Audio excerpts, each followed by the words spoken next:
invitar-me, també gràcies, Nando. Sé que és la feina, una gran feina, no organitzar aquestes jornades. O sigui, jo, com ha dit el Nando, presentar-me, soc de formació antropòleg, soc doctor en antropologia, però també vaig estudiar psicologia i m'he anat especialitzant en el camp de l'etnopsiquiatria, etnocognició i de l'etnopsicologia, l'antropologia psicològica, molt centrat en l'àmbit del que són estats expandits de consciència. Per això dedico la meva vida pràcticament a dirigir tallers que faciliten experiències d'estats expandits de consciència amb diversos propulsors, no només en substàncies, també en respiracions. Amb tot un equip d'amics i de col·laboradors vam fundar el campus Can Benet Vives, que penso que és l'únic campus que hi ha a Europa dedicat quasi exclusivament a allotjar experiències d'expansió de consciència amb el propulsor que sigui amb ioga, amb respiracions holorèniques, holotròpiques, amb meditacions a diverses categories, etc. I també fa 3 anys amb tot un equip de col·laboradors i d'amics, perquè l'èxit sempre és de l'equip, mai és de la persona, vam crear una fundació que ha acabat portant el meu nom per dedicar-nos a promoure, a allotjar, etc., tot el que són estudis i experiències d'expansió de consciència. I de fet la fundació és la que gerenta el campus Can Benet Vives. I diguéssim que el que ens ha fet éssers humans, no sé si ho feu en català o en castellà, perquè he sentit que l'Ester que parlaves en castellà, per tu ets castellano parlant. Nando, en castellà o en català? ¿Alguien no entiende catalán? Va, anem a ser diplomàtics. ¿Vosotros dos? Bueno, pues venga, haremos en castellano. Pues lo que nos ha conformado como seres humanos, en el sentido pleno de la expresión de ser humano, es precisamente la constante experimentación con la consciencia. Y esto es lo que fundamentalmente nos diferencia del resto de seres vivos que habitan la Tierra. Es decir, el ser humano, a lo largo de la historia, hemos ido descubriendo numerosísimas técnicas extatogénicas para buscar y experimentar lo que en nuestro idioma llamamos el éxtasis, pero que en cada idioma tiene una expresión distinta. De ahí que intelectualmente y emocionalmente, para mí, la pérdida más tremenda que está sucediendo hoy día, desde hace unas décadas, es la pérdida de la libertad para experimentar con nuestra conciencia. Por eso que vosotros, ya que estamos en unas jornadas organizadas desde la Facultad de Psicología o los estudios de psicología de aquí la UOC, por supuesto que no es solo vuestra responsabilidad, es una responsabilidad que compartimos entre todos, pero sí es especialmente vuestra responsabilidad como futuros psicólogos o como actuales psicólogos ya, el preservar, aunque sea luchando contra el Estado, o sea, preservar la posibilidad de que sigamos experimentando distintos estados de conciencia. Porque, repito, esto es lo único que nos hace humanos. Y estamos entrando en un mundo monodimensional, y no solo a nivel de modas, que yo recuerdo cuando hace años viajaba, cojo avión con mucha frecuencia, y recuerdo que hace 20 años los aeropuertos que visitaba con más frecuencia en Colombia, en Ecuador, en Brasil también, aquí en Europa, es que casi cuando abrían el avión podía cerrar los ojos y por el olor que entraba sabían en qué aeropuerto estábamos. Ahora todos son iguales, en todos los aeropuertos del mundo hay las mismas cadenas, la misma estética, las mismas indicaciones. Entonces es que es tan aburrido ahora viajar, porque uno ya no viaja, uno ahora se transporta, se transporta como un objeto que lo llevas de un lado a otro.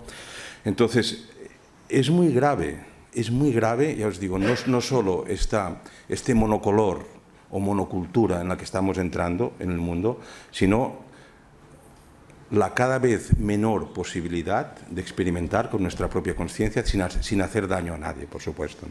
Entonces, como os digo, como futuros psicólogos y psicólogas, os cargo con el deber y la obligación de que preservéis contra el enemigo que sea, que básicamente es este patrón consumista que está invadiendo todos los rincones de nuestra intimidad, que preservéis la posibilidad de poder experimentar con sustancias, con técnicas extatogénicas, con lo que sea que expanda nuestra conciencia. Yo, por mi parte, os digo, he propulsado o impulsado la creación de este campus, Can Benet Vives, la fundación que lleva mi nombre, la colección Cogniciones, que está aquí fuera expuesta por los amigos de ICERS, etc. Bien, entonces, mirad, hay otra cosa también que quería comentar después de haber oído a Esther. José Carlos, discúlpame, pero es que estaba fuera, no pude llegar antes, pero seguro que ha sido interesante tu aportación, ¿no? Pero hay un par de cositas que se han convertido como en universales, ¿no?, dentro del ámbito del tema de la ayahuasca y que no son exactamente ciertas, ¿no? En primer lugar, que la ayahuasca hace a las personas buenas. O sea, esto no es cierto. Digamos, yo conozco gente mala, o sea, mala en intención y en acción, que toman ayahuasca tanto como pueden desde hace años, que la consiguen además del santo daime y trapichean con el daime o con la ayahuasca como si fuera cualquier otra droga, y son gente mala, ¿no? Entonces, no por el hecho de tomar enteógenos, ni que sea ayahuasca ni cualquier otro, uno se hace bueno ya. Y después, y en segundo lugar, afortunadamente son los mínimos también estos, o sea, también os lo digo, afortunadamente es una pequeña minoría, pero que no los enteógenos intrínsecamente, por expandir la conciencia, nos hacen buenas personas, nos hacen santas, nos hacen personas con una actitud moral delante del mundo y todo lo demás, ¿no?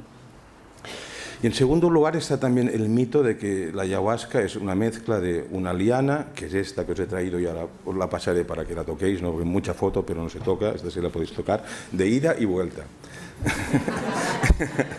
Que hay muchos bolsos por aquí. Entonces, o sea, no es cierto tampoco que sea la mezcla de dos plantas, ¿no?, de dos únicas plantas. La Psychotria viridis, como suele decirse, y la Banisteriopsis caapi, no es verdad. O sea, en la cuenca amazónica hay muchas mezclas de plantas posibles, ¿no? Entonces hay una cierta confusión porque a esta liana, esta que tengo aquí un trozo, que es la que botánicamente, ya que sabéis, se llama Banisteriopsis caapi o Banisteria más popularmente, los quichuas la llamaban ayahuasca, que literalmente significa lo que nos ata con los muertos, ¿no?, la liana que nos lleva al lugar de los muertos.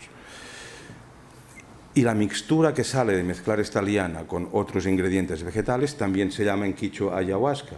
Entonces es muy significativo desde el punto de vista estrictamente lingüístico que uno de los ingredientes dé el nombre al resultado final. Entonces esta liana sola también es psicoactiva, o sea, aunque no se dice demasiado, ¿no? Pero incluso a mí me extraña cómo farmacológicamente no se ha extendido, porque lo que produce el efecto visionario y extático de la ayahuasca es la famosa molécula divina, ¿no?, como se llama ahora, la DMT. Pero todos tenemos permanentemente esta molécula en el cuerpo, porque la segregamos endógenamente de forma natural.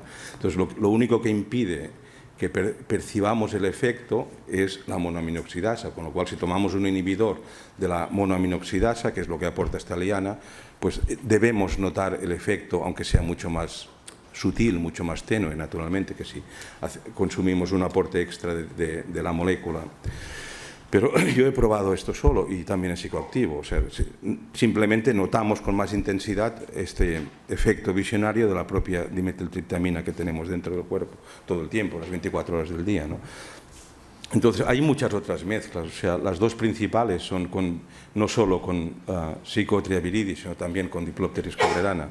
Y hay muchas otras mezclas, o sea, yo conozco como 5.000 recetas distintas de ayahuasca, con distintas plantas, ¿no?, y no todas amazónicas, también plantas africanas, plantas europeas, plantas centroamericanas, etcétera, ¿no? Entonces, también esto me duele un poquito, no es que me duela demasiado el hígado por esto, ni mucho menos, pero este reduccionismo, que parece que lo reducimos todo a MP3, ¿no?, una cosa sin armónico, sin profundidad, y la ayahuasca, os digo, es una denominación que hemos cogido en castellano, pero que se refiere a una multitud posible de preparados psicoactivos que el efecto es muy parecido entre ellos, ¿no? Bueno, toma, os lo paso si queréis irla tocando. Chuparla tampoco sirve de nada, yo os lo digo.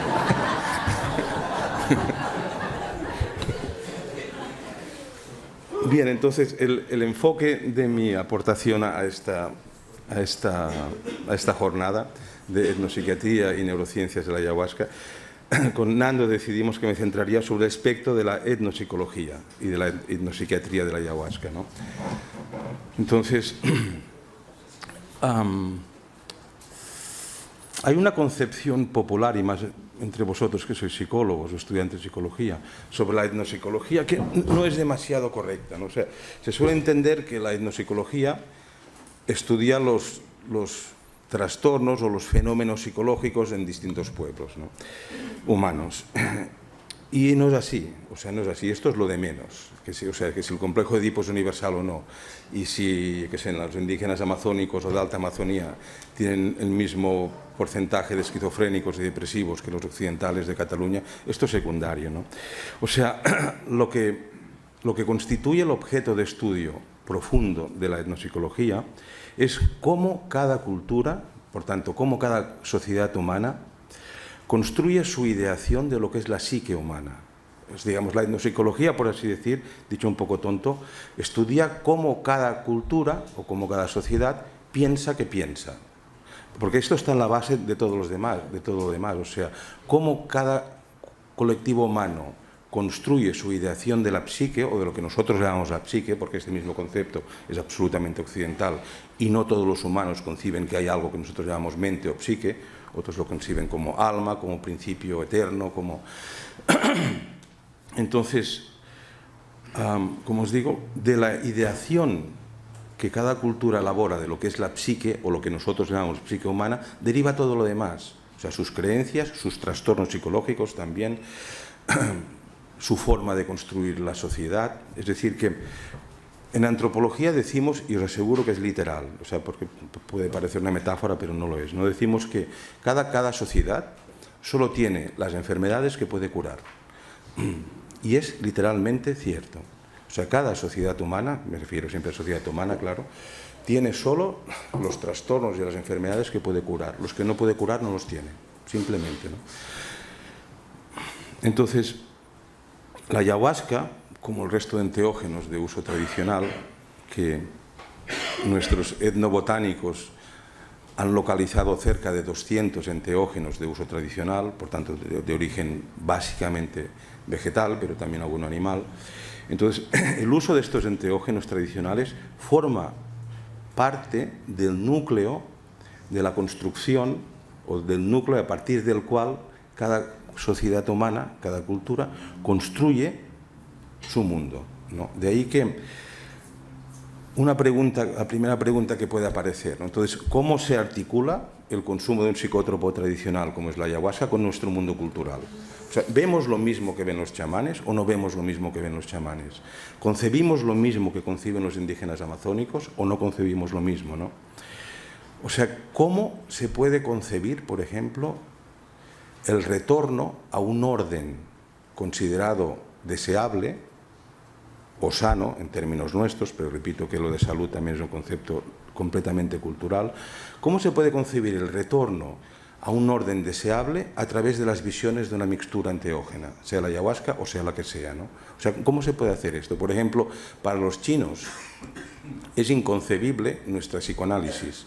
O sea, para los chinos es, y lo digo en sentido literal también, es absolutamente inconcebible que alguien se pueda curar una anomalía, un trastorno, hablando, simplemente hablando con otro. O sea, porque ya sabéis que para ellos lo fundamental es el concepto de chi, que es un concepto paradigmático, no definido. O sea, tengo un gran amigo que es sinólogo, y un día le pregunté, ¿qué es el chi?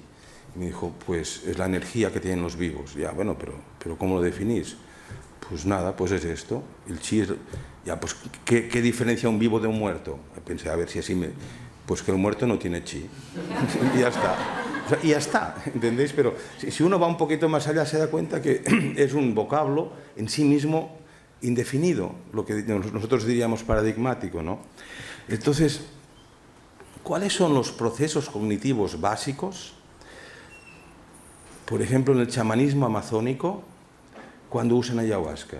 O sea, yo he estado 9 años en la Amazonía haciendo estudios de etnocognición y chamanismo y por supuesto también sobre ayahuasca, pero no sobre ayahuasca solo, sobre distintos enteógenos que usan para entrar en estos mundos visionarios, ¿no?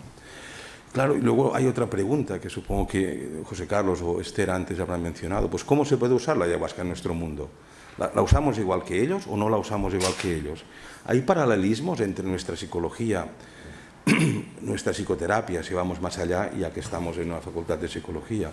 ¿Hay paralelismos entre esto y lo que ven o experimentan los chamanes o los indígenas no chamanes amazónicos, por ejemplo, ¿no?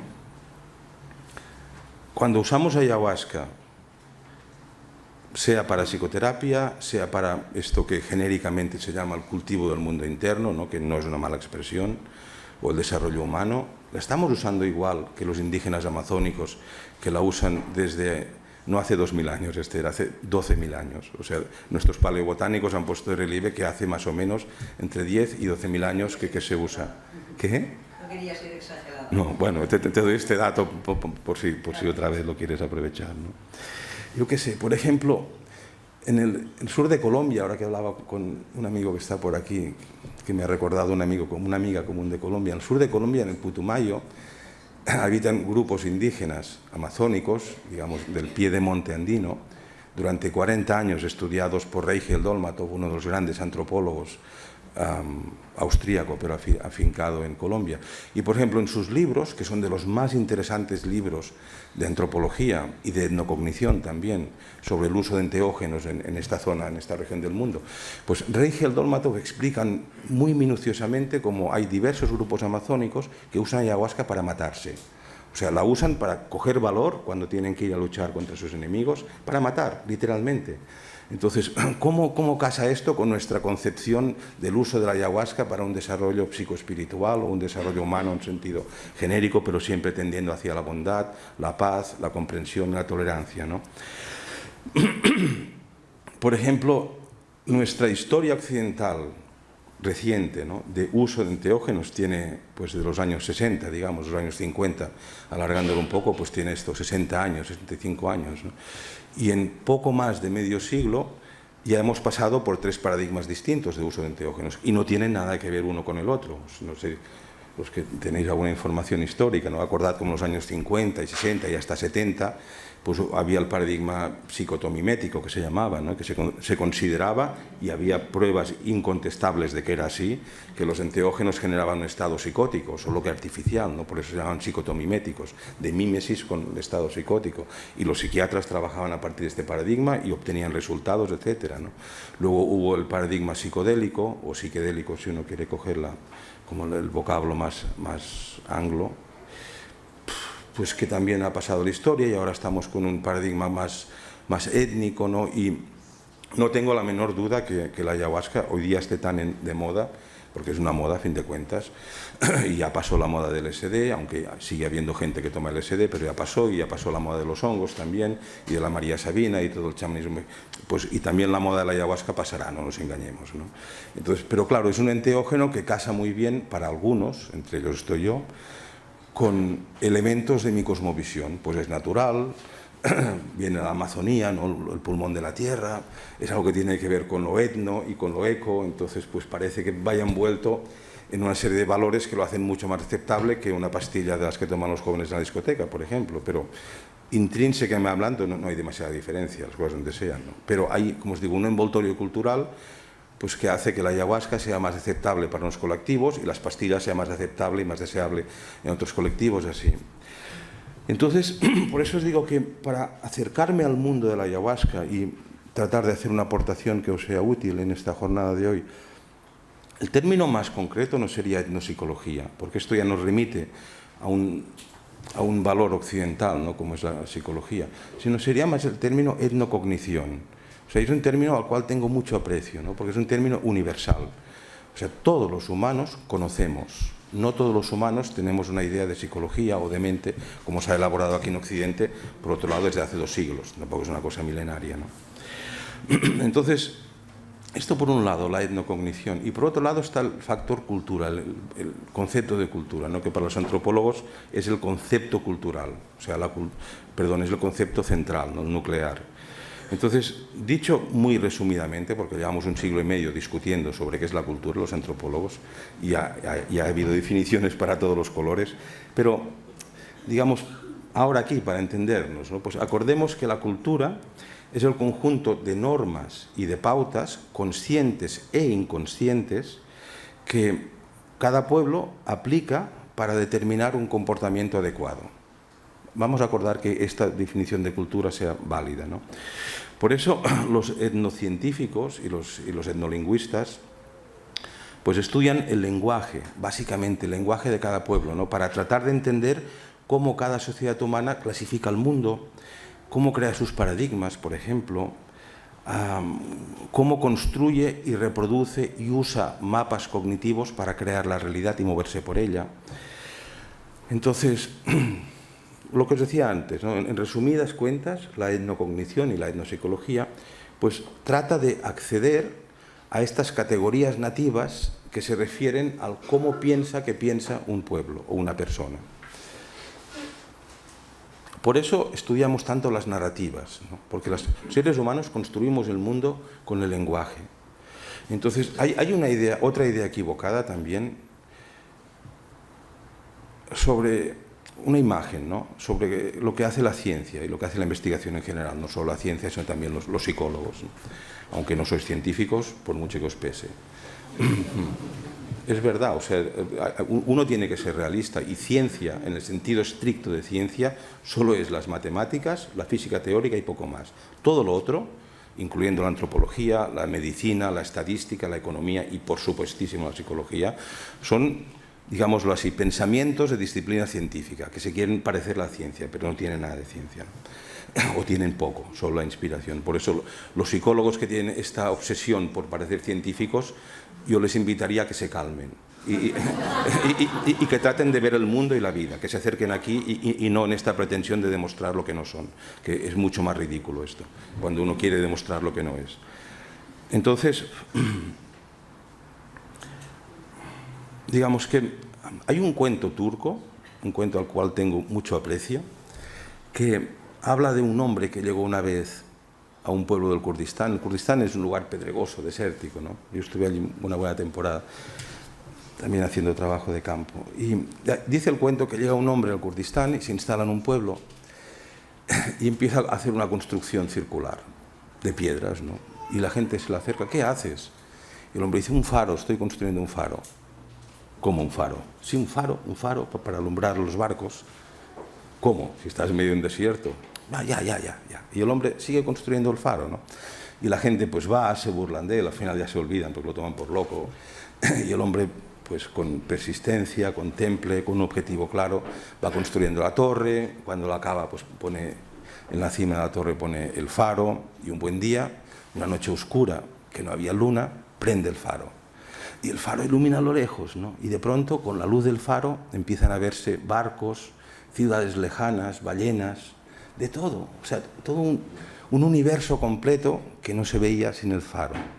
Entonces, este cuento, que es milenario, ¿no? Es una buena metáfora de cómo funciona la ciencia. O sea, hay una imagen equivocada, y es de que la ciencia va con una linterna, como si fuera en una habitación llena de trastos a oscuras, y va viendo lo que hay en estos cacharros, ¿no? Y va iluminando pues muebles y no es cierto. O sea, la ciencia no funciona así y el ser humano no funciona así, sino que es al revés, que cuando iluminamos hacia algún lugar, creamos aquella realidad porque la estamos iluminando, ¿no? Y esta es de las grandes paradojas que ha puesto de relieve nuestros físicos cuánticos y ahora nuestros biólogos cuánticos. O sea, que cuando iluminamos algo, estamos creando aquella realidad, pero que no hay un a priori, o por lo menos no hay un a priori conformado. Después hablaré de estos a priori universales, ¿no? Digamos, en sentido platónico. Pero que las cosas existen en el momento en que empezamos a iluminarlas, no antes. Entonces, pretender que hay una realidad dada y que nosotros simplemente pues, vamos descubriendo no es cierto, ¿no? Ya os digo, y Heisenberg, uno de los padres de la física cuántica, dijo algo muy acertado, ¿no? Dijo muchas cosas acertadas, como todos los sabios. Pero dijo algo así como que si uno se acerca a la física cuántica, se refería a los físicos, no a sus colegas, que decía como que si uno se acerca a la física cuántica y no se queda asombradísimo, es que no ha entendido nada de la física cuántica, porque asombra, o sea, el solo hecho de ver que con nuestro pensamiento conformamos la realidad, lo cual no significa que no haya absolutamente nada antes, que esto es uno de los errores también populares. No es que no haya nada, pero lo que hay lo conformamos con nuestro pensamiento. Entonces, como os digo, por eso los etnocientíficos nos fijamos mucho en las narrativas. O sea, ¿qué explica la gente de la realidad? ¿Qué explica la gente? ¿Qué metáforas usa cada pueblo para entendernos, ¿no? Y ahora aplicado a la ayahuasca, pues, ¿cómo trabaja la mente humana para crear lo que cada uno dice que experimenta, que ve, que siente, etcétera, bajo el efecto de la ayahuasca o de otros enteógenos, ¿no? ¿Cómo se entienden las emociones? Las entiende igual un shuar, que es el pueblo con el que he estado años, lo que nosotros llamamos jíbaros, ¿no? Que es un pueblo extenso de la Alta Amazonia ecuatoriana. O sea, ¿siente las emociones igual un shuar que yo cuando tomamos ayahuasca o no? No, os puedo garantizar que no. En parte sí, ¿no? O un quichua. Entonces, como os digo, las narrativas, que es cómo describimos el mundo y cómo nos lo explicamos, de hecho actúan como intuiciones vitales, ¿no? O sea, las narrativas que cada pueblo tiene de lo que es el mundo, cómo se explica el mundo, por así decir, o sea, técnicamente hablamos de narrativas, pero es cómo cada uno se explica el mundo, vamos a decir un poco más de lo tonto, ¿no? Pues estas narrativas, como os digo, orientan y dirigen la acción de las personas para construir los conocimientos y construir las experiencias.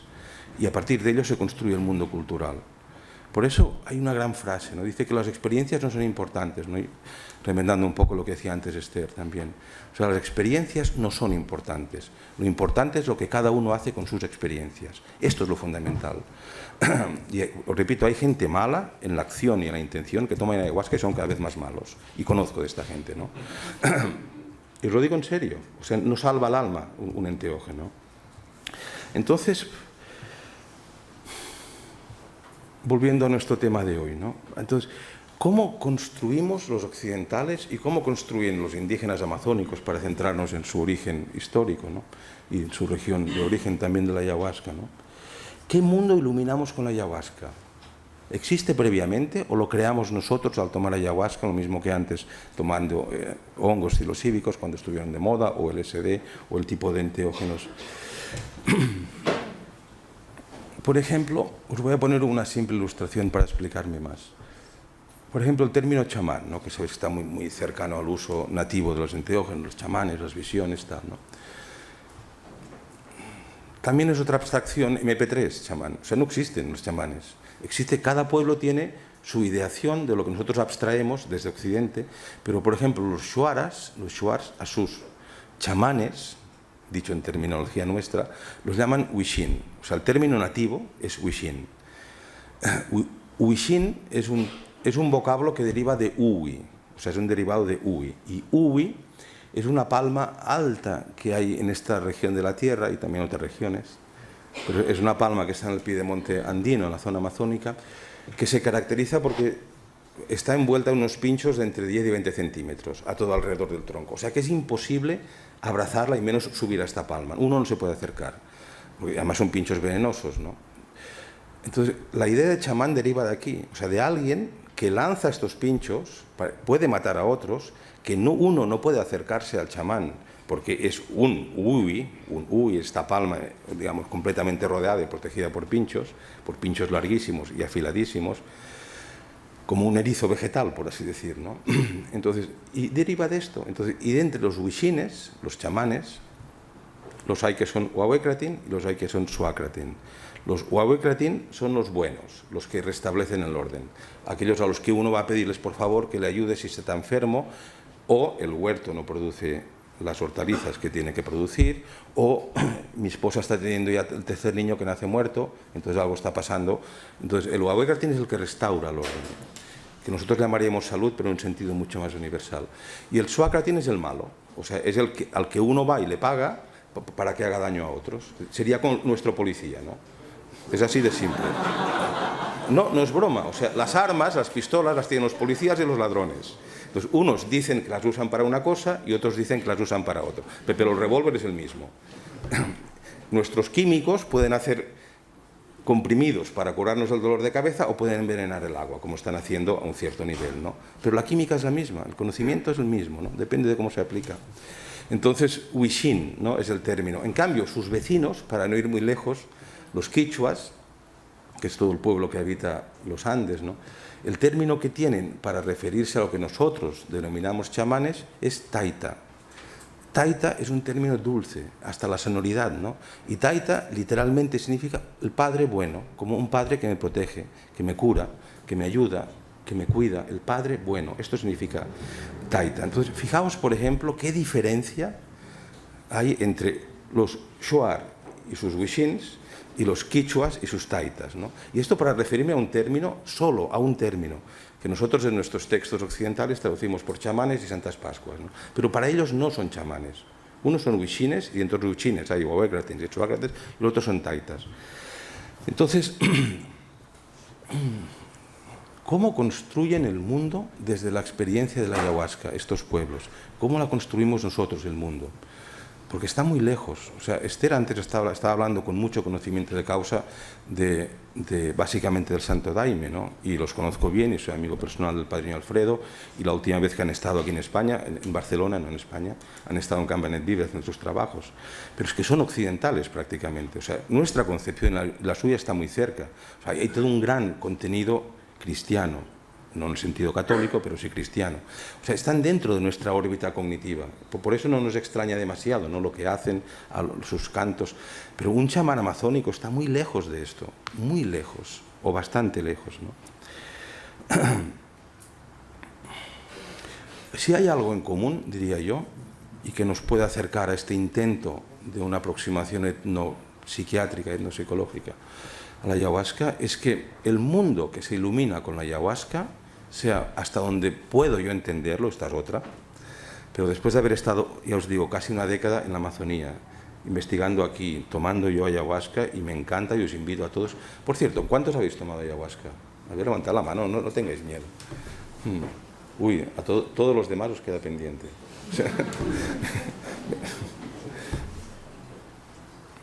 Pues, digamos, el mundo en el cual viven sumergidos los indígenas amazónicos, los indígenas andinos, etc., es un mundo fundamentalmente esencialista.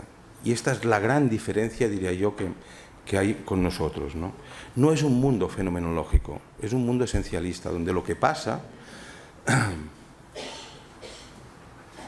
No, empiezo otra vez. Es un mundo esencialista completamente habitado. Esto para empezar. O sea, los cuadros y las fotografías que ha proyectado antes Esther, y que no las traigo porque son malas copias de lo que ha hecho ella, de lo que ha traído, es un mundo completamente habitado por espíritus, por fuerzas, por poderes, por entidades, por seres del tipo que sea, ¿no? Entonces, ya de entrada esto nos aleja, porque nuestro mundo es fenoménico, fundamentalmente fenomenológico. O sea, tú vas al médico... ¿Qué te duele? Aquí, tómate esto, o haz esta práctica, o haz esta dieta, o vete que te enyesen. Pero es el fenómeno, ¿no? Entonces, en el mundo indígena, no solo en el mundo indígena, pero yo diría que es su característica diferencial, fundamental con el nuestro, la realidad no está habitada o construida solo por lo que se ve, sino que la realidad se alarga mucho más allá de lo que se ve y se puede tocar por otras entidades que consideran esenciales o esencialistas, ¿no? ¿Verdad que sí? Y entonces, claro, la gran pregunta es cómo se accede a esta realidad de las esencias, porque nosotros no estamos lejos de esto, tanto ni históricamente, ni psicológicamente, ni culturalmente, solo que en nuestro panorama cultural actual esto ha sido borrado, ¿no? Pero claro que todos tenemos necesidad y anhelo de experimentar esta esencialidad del mundo, ¿no? Y por eso buscamos enteógenos, y por eso practicamos meditación, y por eso los que no lo hacen están más neuróticos que los que lo hacen, etcétera, ¿no? Entonces, en estas sociedades, digamos, el mundo de los sueños y el mundo de las visiones que producen los enteógenos que sean, en este caso la ayahuasca, son mundos muy cercanos, ¿no? Por ejemplo, en Shuara es el mismo término, exactamente los mismos términos, que es Weimiekma o Imierma, depende, que se usa el mismo vocablo para referirse a los sueños nocturnos que pueda tener una persona y a las visiones que le produce la ayahuasca, ¿no? Y si uno pregunta, dice, no, pues es que vas al mismo lugar. O sea, la puerta es indiferente, y también con otras sustancias, ¿no? con brugnancias básicamente, pero vas al mismo lugar. O sea, entonces lo que tienes son experiencias de Weimiekma o Imierma, ya os digo, depende del tipo de sueño. Y ahí también se diferencian, y estoy poniendo solo una ilustración, digamos, étnicamente concreta, ¿no? Pero esto se podría universalizar, ¿no? Con matices, pero se podría universalizar. Y entonces, por ejemplo, y dentro de estos sueños o de este acceso al mundo esencialista, también hay niveles. Hay un nivel más fundamental, y un nivel menos fundamental o menos esencial, digamos, más cerca del linde con lo fenoménico, ¿no?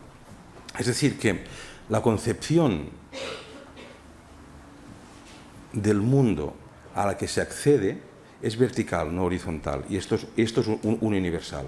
Digamos que cuando se toman enteógenos o se practica cualquier práctica estatogénica, de pronto uno siente que entra en un mundo vertical, donde hay estratos, y la horizontalidad desaparece, lo mismo que desaparece la percepción del tiempo horizontal, ¿no? El tiempo cambia de calidad y es un tiempo dentro del tiempo, mientras uno está bajo el efecto de la ayahuasca.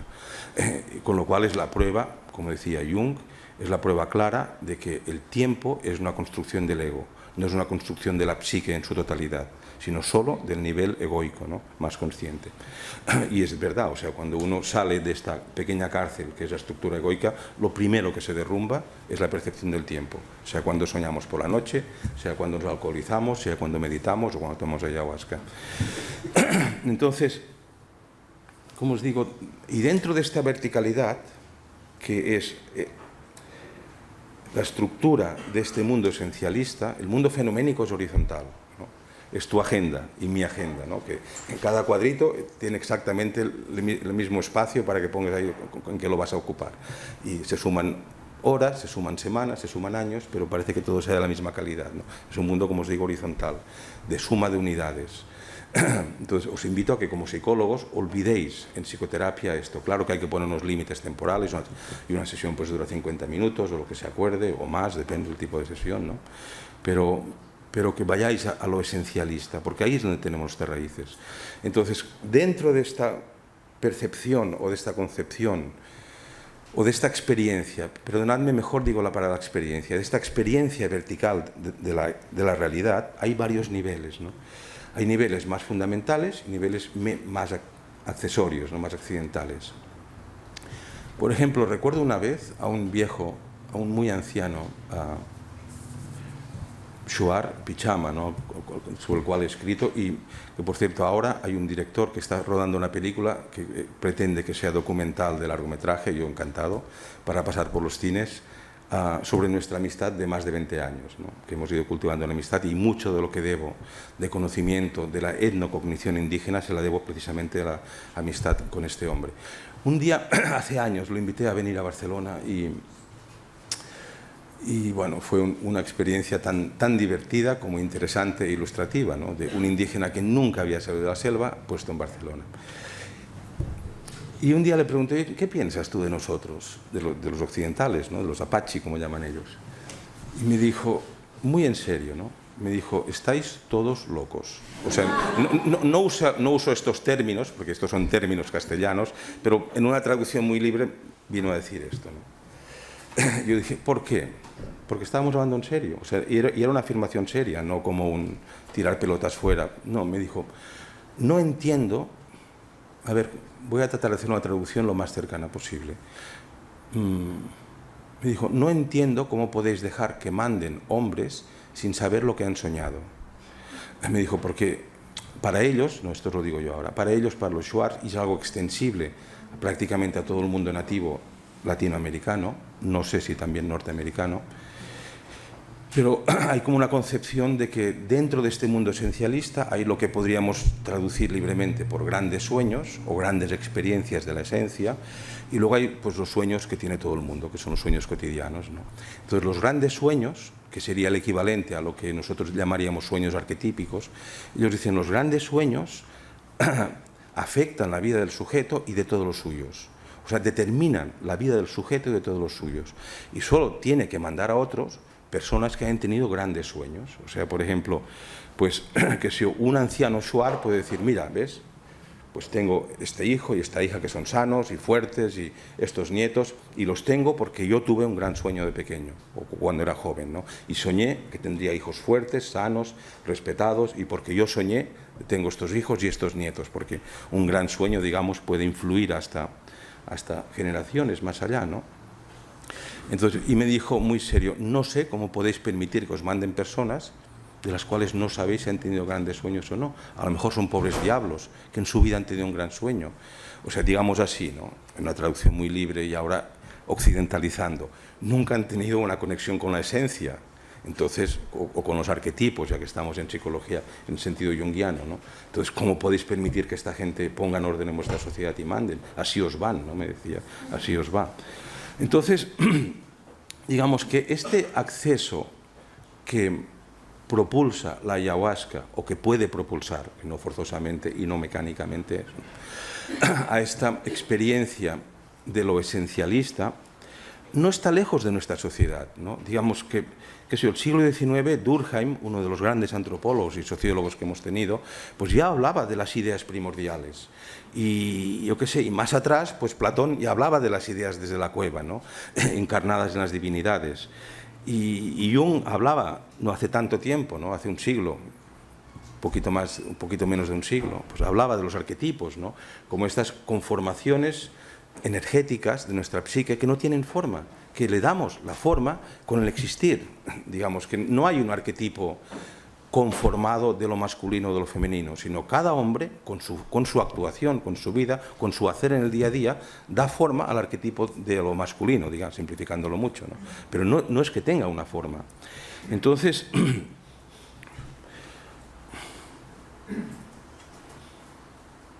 os voy a contar otra anécdota para ayudarme a explicar, ¿no? Un Wishin o un chamán, Shuara, aprendiendo de él, ¿no? Y tomamos ayahuasca y a veces plantas de brugnancia también, o ayahuasca con brugnancia, cuando venían pacientes, y me decía, pero no ves, porque en su concepción los trastornos, sean del tipo que sean, físicos, lo que nosotros llamamos físicos o psíquicos, a ellos da igual, o sea, no hay esta discriminación, siempre están causados por agentes externos. O sea, digamos, en su cosmovisión, el orden es lo inherente. El orden significa la salud, el orden en la familia, el orden social, el bienestar, ¿no? Los pensamientos correctos. Y cuando hay algún desorden o alguna anomalía del tipo que sea, es porque o alguien ha faltado la conducta correcta, digamos, ha pecado, dicho en términos nuestros, o porque le han mandado alguna saeta invisible y se la han clavado, y esto es lo que produce el malestar o la conducta asocial, digamos, o anómala, de acuerdo a sus criterios. Entonces, lo que hace un wishin o chamán para curar es tomar ayahuasca, ver el cuerpo del paciente, digamos, ver dónde tiene alguna saeta mágica clavada, y chuparla, que ya sabéis que esto es lo que llaman las limpias, ¿no? Chuparla y ya, escupirlo y ya. Entonces, 4 años estuve con este hombre, ¿no? Y tomamos ayahuasca y me decía, pero no ves, porque ellos distinguen centenares de saetas mágicas y cada una tiene un nombre, o sea, es tan complejo como nuestra neurología, y cada saeta mágica tiene un nombre y una forma de moverse y un aspecto que se puede visualizar bajo el efecto del enteógeno, o a veces en sueños también. Pero no ves como este gusanito de color rojo que se mueve por aquí. No. Otro día, ¿no ves no ves que le brilla aquí al lado del hombro? Que es donde, ¿no ves? No veo. Pero fíjate bien, ¿no ves? No veo ya. Bueno. Y un buen día me dijo, bueno, ya te he enseñado todo lo que podía enseñarte, te puedes marchar, ¿no? No, es muy interesante. O sea, me ha servido mucho su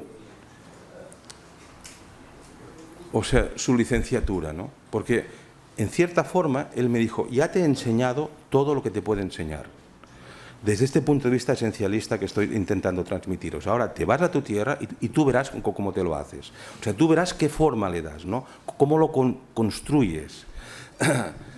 Yo pues me quedé pasmado, pues que nunca he visto un chensak, ¿no? Que llaman ellos chensak, que saeta. Vete. Pero ¿cómo? Vete. Te vas a tu tierra y ya encontrarás tu manera. Yo, bueno, pues me voy. Pues gracias. Y claro, yo dándole vueltas, a ver, o sea, nunca he podido ver a ciencia cierta, sí a veces, como pequeñas intuiciones, ¿no? Pero era como quererlo ver mucho, ¿no? Más que no percibirlo. Pues estos chensak o saetas, que son los que, de acuerdo a su cosmovisión, algún chamán enemigo ha mandado, tal. Pasaron unos años, regresé a verlo después de 2 o 3 años, ya éramos amigos, ¿no? Me trataban no como a un discípulo, sino como un amigo, tal. Y, oye, ¿quieres venir, José María? Esta noche voy a un lugar que hay un enfermo. Sí, te acompaño. tomamos ayahuasca y me dijo, oye, se nota que has seguido tomando en tu tierra, que te mueves muy bien, ¿no? Venía a decirme, navegas bien por estas realidades visionarias, ¿no? O te mueves bien en este mundo de lo esencial. Yo, pues gracias, Juanca. Y cuando acabamos le dije, mira, pues me muevo bien, pero sigo sin ver ninguna saeta, ningún chensak. Y él, que estaba de espaldas y fumando de noche, me dijo, ah, no, es que no se ven. Yo me quedé estupefacto. Dije, ¿cómo? Y yo dije, ¿tú nunca has visto? Y se me quedó extrañado. Claro, yo nunca, pero nadie ha visto nunca. Pero entonces, podéis imaginaros, ¿no? 4 años intentando verlo. O sea, semana tras semana, y que luego me diga, no, es que esto no se ve. No se ve, ¿no? Entonces, ¿de qué estamos hablando? Y no es un hombre que juegue. Os lo digo muy en serio, es un hombre que hace bromas, tiene sentido de humor, pero es un hombre serio, ¿no? O sea, que cuando se pone a hacer algo lo hace con todo su ser. Ni fue para sacarme dinero, ni cualquiera de las posibilidades, digamos, de trapicheo, no había, ¿no? Y hemos seguido siendo amigos hasta el día de hoy, gracias a Dios. Entonces, claro, de pronto me di cuenta, ¿no? Y recapacité y dije, vamos a ver, chensak es saeta, es lo que tiran por las cerbatanas estos chensak, ¿no? Pero aunque se use esta expresión de chensak en Shuar, realmente la expresión no es chensak, es Ainstri chensak, la expresión completa, pero casi nadie la usa, ¿no? Pero los chamanes a veces sí. Y Ainstri significa como el principio vital, como el espíritu, ¿no? Como lo que anima a algo, ¿entendéis? Pues, claro, entonces la expresión correcta y completa es como el espíritu, vuelvo a decir en una traducción muy occidentalizada, el espíritu de la saeta. Y luego le ponen siempre otro denominativo, porque las saetas nunca son chensak a secas, es pues tijeri chensak, ¿no? Por ejemplo, que es la expresión entera sería el tijeri enstri chensak, o sea que sería, traducción libre, el espíritu de la saeta tijera. Y ellos dicen, no, es que hay una saeta que los chamanes es lo primero que tienen que aprender y quedársela de por vida, flotando, porque ellos lo conciben como algo vivo, ¿no? Que está por aquí flotando dentro del cuello del chamán, así cuando chupa la enfermedad de otro, esta saeta, que es como una tijera que está por aquí, pues pilla la saeta enfermiza o enfermante de otro y así el chamán no la traga, ¿no?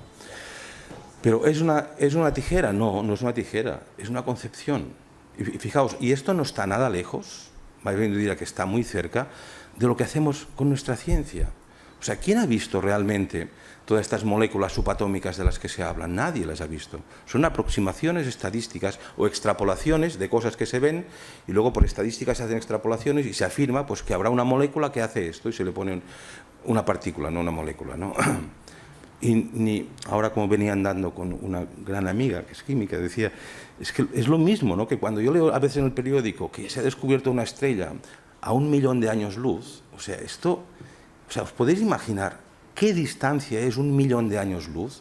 O sea, no es concebible por la mente humana, es una metáfora, lo cual no significa que sea falso en el sentido de una poesía, pero sí está muy cerca de la poesía, o está mucho más cerca de lo que pensamos. O sea, es impensable 1 millón de años luz. A lo mejor hay una calculadora con la pantalla muy grande que puede poner muchos ceros, y mira, todo esto son los kilómetros que recorre la luz en 1 millón de años, ya sabéis, 300.000 kilómetros por segundo durante 1 millón. Pero es un concepto metafórico que nos sirve y va muy bien, pero no es más que un concepto metafórico.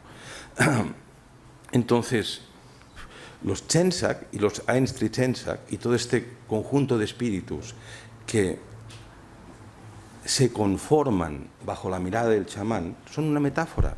Por eso Juan que me dijo, no, yo nunca he visto esto, porque qué tonterías me preguntas, ¿no? Pero mientras él me decía, tienes que verlo, o sea, es esta saeta que tiene esta forma y este nombre y actúa así y se manda de esta forma y se cura de esta otra forma. Entonces, los indígenas se curan, ya está. Pero tampoco es mágico, o sea, os aseguro que hay tantos enfermos dentro de la selva como fuera de la selva. O sea, que tampoco hay que quitar las cosas del hogar. Entonces, otra característica que suele acompañar esta conexión con el mundo esencialista es lo que llamamos en antropología la corporeización del conocimiento. O sea, la ayahuasca como otros enteógenos, permite corporeizar el conocimiento. O sea, el conocimiento deja de ser bidimensional, como algo abstracto, y uno lo siente, ¿no? Que es lo que con tanta frecuencia se repite, es que de pronto tengo el pleno convencimiento de que esto es así. Tengo el absoluto, pero ¿cómo? A ver, no he llegado por ninguna concatenación lógica de silogismos. Esto lo puedo hacer después, pero tengo el pleno convencimiento de que esto es cierto, ¿no? De que la realidad funciona así, de que de pequeño me pasó esto, si por ejemplo hablamos en términos de recuperar memoria biográfica, que la ayahuasca es muy útil para esto, ¿no? De aquí que en nuestro mundo la concebimos de esta manera, ¿no? Y hay expresiones del tipo pues, de plantas maestro, que no sé de dónde ha salido, pero hasta donde sé no hay ninguna cultura indígena que hable de plantas maestro. O sea, esto es una cuestión nuestra también, ¿no? Pero ni los chuaras que yo conozco, ni los chuars, ni los quichuas no hablan de plantas maestro. Hablan pues de la ayahuasca o de otras concepciones, o de esto pues de la liana que nos conecta con el espacio de los muertos, etcétera, ¿no? Y luego, y para ir acabando ya, si no, Nando me va a desconectar el micrófono. ¿Qué? 5 minutos, Nando, gracias. Luego hay otra cuestión que es inherente también al consumo de ayahuasca y que se deja con frecuencia de lado, que es, pero no es ajena al mundo del chamanismo, ¿no? Ni es ajena al mundo nativo o indígena en general. Y es la idea de campo, ¿no? O sea, de la creación de un campo. Y esto lo tenemos en nuestra propia tradición. Cuando en el cristianismo se habla de pertenecer al cuerpo de Cristo, por ejemplo, o al cuerpo de la Iglesia, se usa otra metáfora, que es cuerpo, pero se está refiriendo, en general, y según lo entiendo, están hablando de lo mismo, de pertenecer a un campo semántico, donde hay unos términos de referencia para entendernos, a un campo energético también, incluso a un campo emocional, y probablemente a un campo mucho más amplio de lo que podamos definir, o hasta donde yo sé puedo definir este momento, ¿no? Pero sí se crea un campo, y esto, por ejemplo, y como decía Einstein, fuera del campo no pasa nada, no hay nada fuera del campo, ¿no? Entonces es fundamental cuando se trabaja en estos mundos internos crear un campo y aprender a crear un campo, ¿no? De ahí, por ejemplo, que en psicoterapia, que estamos aquí, os invito, si alguna vez trabajáis como clínicos, a que os esforcéis en crear un campo. O sea, lo que cura a los pacientes es la empatía del terapeuta, no la técnica que usa, ¿no? Y de hecho hay estudios recientes que lo han puesto de relieve, que hay terapeutas que da igual que usen técnica psicoanalítica, transaccional, gestáltica en el peor de los casos, digamos, pero que curan, y otros que da igual la técnica que usan, que no curan a nadie. Entonces, ¿qué pasa? Y lo mismo se han hecho estudios con medicina china, por ejemplo, o sea, con acupuntura. Entonces, lo que cura realmente es el campo que crea el terapeuta. Y esto es algo que desde antigüedad ya se sabe, ¿no? Que lo que cura es la empatía del médico con el paciente. Estemos hablando de épocas, de la época de Escolapio, de médicos de la época de Escolapio, o de médicos actuales. Entonces, por ejemplo, en el islamismo se habla de estar conectado con la fuente. Pero es lo mismo, o sea, el cuerpo de Cristo, el cuerpo de la Iglesia, ¿no? Pertenecer al cuerpo de la Iglesia, crear un campo. Y de ahí, por ejemplo, que no es infrecuente que personas de una misma cultura, tal vez de un mismo tribu, si queréis llamarlo, ¿no? Que conviven con frecuencia, como hay un campo tan estrecho entre ellos, cuando toman ayahuasca tienen las mismas visiones, literalmente las mismas visiones, ¿no? Y uno dice, pero están compartiendo un inconsciente colectivo. En efecto, están compartiendo un inconsciente, pero no en el sentido psicoanalítico. También en el sentido psicoanalítico, en el sentido mucho más amplio, ¿no? Y de ahí, por ejemplo, también que hay un factor, y ya voy a acabar aquí, un factor fundamental en la toma de enteógenos en el mundo nativo indígena, que se ha perdido en nuestra sociedad, que es la transmisión. O sea, un chamán no puede serlo si no recibe la transmisión o la iniciación de otro más antiguo. Y esto es algo que vemos en todas las religiones, sea con un nombre o con otro. Y por supuesto, el formato ritual varía también. Pero lo que nosotros en nuestra terminología llamaríamos la transmisión es fundamental.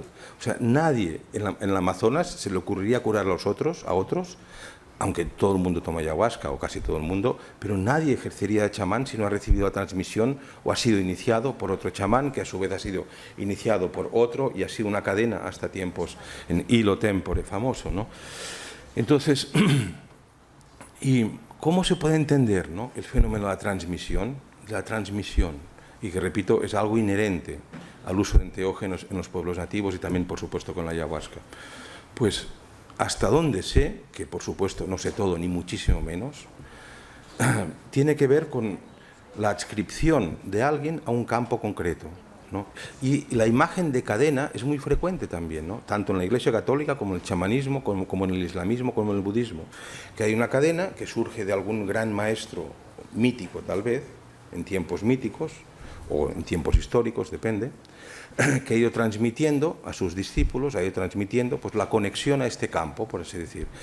Y nadie que no ha sido iniciado no puede conectar a otros con este campo, aunque sí puede extender el campo, ¿no? Y ya para acabar, y ahora sí acabo. Otro fenómeno también que es inherente al consumo de ayahuasca, aunque cada pueblo lo concibe de una forma distinta, pero diría que forma parte de este esencialismo, es la consciencia dialógica, vamos a llamarlo así, ¿no? Hay una consciencia que es fundamentalmente dialógica. O sea, nuestra consciencia, y tanto si somos shuars, chinos o catalanes, o españoles, da igual, nuestra conciencia está permanentemente, ya sabéis, trabajando, ¿no? Y de hecho es el chismorreo interno que nos tiene a todos torturados, y cuanto más neuróticos, más torturados, ¿no? Porque no para nunca. De hecho, yo diría que el 95% de nuestro tiempo lo gastamos en este chismorreo interno para justificar nuestras acciones, nuestros pensamientos, y estamos presos, ¿no?, de este procesuamiento cognitivo, psicológico en este caso. Pero hay la posibilidad de observar, desde, si uno concibe la realidad como algo vertical, no horizontal, de observar nuestra propia mente dialogando consigo misma, ¿no? Y esta conciencia, que bauticé hace años con el nombre de conciencia dialógica, porque observa el dialogismo de otros niveles más bajos, si se puede hablar así, de conciencia, también es inherente al consumo de ayahuasca, no a otros enteógenos, ¿no?, pero sí a la ayahuasca. De ahí que, proyectando este dialogismo interno fuera, que es lo que todo ser humano hace en primera instancia, proyectar fuera, la culpa siempre es de los demás. Entonces, desde aquí es fácil entender cómo, más allá de la percepción sutil de los movimientos energéticos de la naturaleza, por ejemplo, que hay en torno del sujeto, que la persona antropomorfice estos movimientos energéticos, les ponga nombre, les ponga cara, etcétera, ¿no? Porque es poner fuera la observación de este dialogismo interno, ¿no? Y los cuadros tanto tan ya repetidos de Pablo Amaringo como de todas las personas que toman ayahuasca, repito, no con otros enteógenos, ¿no?, son cuadros que representan todos ellos, ¿no?, un universo habitado por entidades que hablan entre ellas, se comunican, negocian, pactan, se ayudan, se pelean, etcétera, ¿no? Entonces, esto, ya os digo, es producto de este estado de conciencia dialógico, ¿no? Otra cuestión aparte, y que la dejo ya aquí, es si fuera de nuestra propia conciencia hay algo más o no. Digamos, todos los universos esencialistas, desde Platón hasta Durkheim, afirman que hay algo más fuera de las personas, ¿no? Y de hecho cada vez más nuestra propia ciencia contemporánea parece que está en acuerdo en que no es que cada uno funcione independientemente, sino, ¿sabéis esta metáfora que hoy día se pone tanto, de que hay una emisora de televisión que está permanentemente emitiendo y que cada ser humano es un receptor de ese televisor, y que cuando el ser humano está conectado, pues emite, está conectado, está vivo, emite imágenes, y cuando se apaga el televisor, o cuando muere el sujeto, pues el aparato queda ahí inactivo, muerto, pero no porque deje de emitir esta emisora, ¿no?, digamos. Entonces, y cada vez se nos concibe más como receptores de algo esencialista, fundamental, llámese como quiera, Dios o energía primigenia del universo, y que cada ser humano, por un lado, aporta a este mundo esencialista, lo que os decía antes, al iluminarlo lo estamos creando, y a la vez recibimos también la señal, usando la terminología tecnológica, recibimos la señal de esta emisora genérica, y cada uno interpreta esta señal como cada reproductor de televisión, pues es en blanco y negro, en color, en estéreo, en mono, en fin, y cada reproductor pues decodifica la señal de su manera, a su manera específica, ¿no? Bueno, pues nada más. Muchas gracias por vuestra atención.